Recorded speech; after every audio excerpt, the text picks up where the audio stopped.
ওসমান হাদী হত্যাকাণ্ডের সাথে জড়িতদের গ্রেফতার ও বিচারের দাবিতে সারা দেশের বিভাগীয় শহরগুলোতে সর্বাত্মক অবরোধ কর্মসূচির অংশ হিসেবে রাজধানী শাহবাগের সড়কে অবরোধ কর্মসূচি পালন করছে ইনকিলাব মঞ্চ।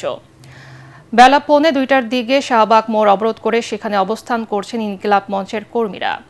হাদীর হত্যাকারীদের দ্রুত গ্রেফতারে সরকারকে অনুরোধ করছেন তারা বলছেন, হাদীর হত্যাকারীদের গ্রেফতার এবং বিচার না হওয়া পর্যন্ত দেশে কোনো নির্বাচন হতে দেয়া হবে না। গত 3 দিন ধরে শরীফ ওসমান হাদীর হত্যাকারীদের গ্রেফতার এবং বিচারের দাবিতে আন্দোলন করে আসছে তার প্রতিষ্ঠিত সংগঠন ইনকিলাব মঞ্চ। যেহেতু 218 কোটি টাকা লেনদেন হয়েছে, সেহেতু আমরা জানতে চাই কারা টাকা লেনদেন করছে। বিএনপি কমিশনার জানিয়েছেন আসামি ইন্ডিয়াতে আছে, তাহলে ওনাদের লোকজন কি করে সেটা আমরা জানতে চাই। বাস্তবপক্ষে আমরা এমন কোনো পদক্ষেপ দেখছি না যে তারা ভারত থেকে ওই খুনিদেরকে এখানে আমাদের বাংলাদেশে আনতেছে। ইনকিলাব মঞ্চ ঘোষণা দিয়েছে যে আগামী 3 কার্য দিবসের মধ্যে হত্যাকাণ্ড বিচার করতে হবে। বিচার না হওয়া অবধি এই নির্বাচন ইনশাআল্লাহ হবে না। সরকারের যেন অনতিবিলম্বে হাদী ভাইয়ের যারা হত্যা করেছে তাদেরকে যেন জনসম্মুখে এনে শাস্তি দেয়। প্রশাসনিক লোকজন এবং ভারতের যত কুচক্র মহল আছে সকলকে বিচারের আওতায় আনতে হবে। যেই পর্যন্ত বিচার না হবে আমরা রাজপথ ছাড়বো না। সুষ্ঠু নির্বাচনের জন্য আগে এরকম বাংলাদেশে একটা জঘন্যতম হত্যাকাণ্ডের বিচার হওয়া উচিত। সরকারের প্রতি একটাই বার্তা, গাফিলতি করা বন্ধ করেন। এটার সাথে যদি কোনো প্রশাসন জড়িত থাকে তাকেও গ্রেফতার করেন। টানা তৃতীয়বার অর্জন করেছে দেশের সেরা সুপার ব্র্যান্ড স্বীকৃতি বসুন্ধরা টিস্যু।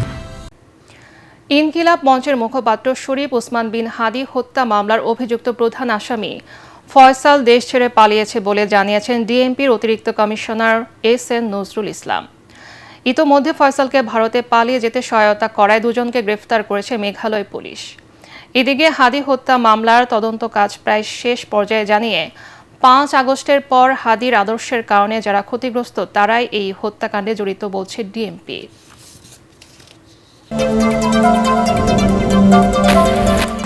প্রথমবারের মতো বিএনপি চেয়ারপারসনের গুলশান কার্যালয়ে গেছেন ভারপ্রাপ্ত চেয়ারম্যান তারেক রহমান। কার্যালয়ে প্রবেশের পর তাকে স্বাগত জানান দলের স্থায়ী কমিটির সদস্য, নেতাকর্মী ও কর্মকর্তা কর্মচারীরা। সবার সাথে কুশল বিনিময় করে স্থায়ী কমিটির সদস্যদের সাথে বিভিন্ন বিষয়ে মত বিনিময় করেন বিএনপির ভারপ্রাপ্ত চেয়ারম্যান। পরে স্থায়ী কমিটির সদস্য আমির খুসরু মাহমুদ চৌধুরী সাংবাদিকদের জানান, কিছুদিনের মধ্যেই নির্বাচনী প্রচারণায় ঢাকার বাইরে যাবেন তারেক রহমান। নানা সমস্যা নিয়ে আলোচনা হয়েছে। দেশের মানুষ যে পরিবর্তনের স্বপ্ন দেখছে তারেক রহমানের প্রত্যাবর্তনে তা পূরণ হবে।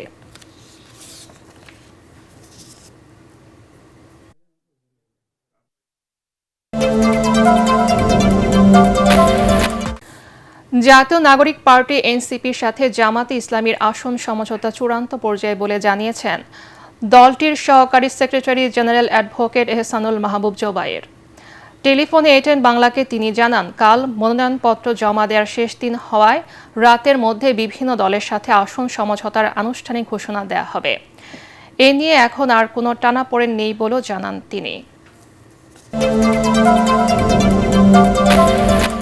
ত্রয়োদশ জাতীয় সংসদ নির্বাচন সামনে রেখে জামাতে ইসলামীর সঙ্গে আসন সমঝোতা করতে গিয়ে সংকটে এনসিপি। এ নিয়ে মতবিরোধের জেরে সবশেষ পদত্যাগের ঘোষণা দেন দলের যুগ্ম আহ্বায়ক তাসনুভা জাবিন। দুপুরে নিজের ভেরিফাইড ফেসবুক পেজে দেয়া এক পোস্টে তাসনুভা এ কথা জানান। ঢাকা 17 আসনে তাকে প্রার্থী ঘোষণা করেছিল এনসিপি। এদিকে সকালে ফেসবুক পোস্টে জামাত নির্ভরযোগ্য মিত্র নয় উল্লেখ করে এনসিপির সিনিয়র যুগ্ম আহ্বায়ক সামান্তা শারমিন দলটির সঙ্গে রাজনৈতিক সমঝোতায় না জড়ানোর আহ্বান জানান। এদিকে জামাতের সঙ্গে এনসিপির সমঝোতার বিষয়টি অনেকটাই চূড়ান্ত হওয়ার পর শনিবার সন্ধ্যায় দল থেকে সরে দাঁড়ানোর ঘোষণা দেন জ্যেষ্ঠ যুগ্ম সদস্য সচিব তাসনিম জারা। এছাড়া জামাতে ইসলামীর সঙ্গে নির্বাচনী জোট নিয়ে নীতিগত আপত্তি জানিয়ে চিঠি দিয়েছেন এনসিপির 30 জন নেতা। এতে বলা হয়, এই সিদ্ধান্ত এনসিপির আদর্শ জুলাই গণঅভ্যুত্থান সম্পর্কিত ঐতিহাসিক দায়বদ্ধতা এবং গণতান্ত্রিক নৈতিকতার সঙ্গে সাংঘর্ষিক।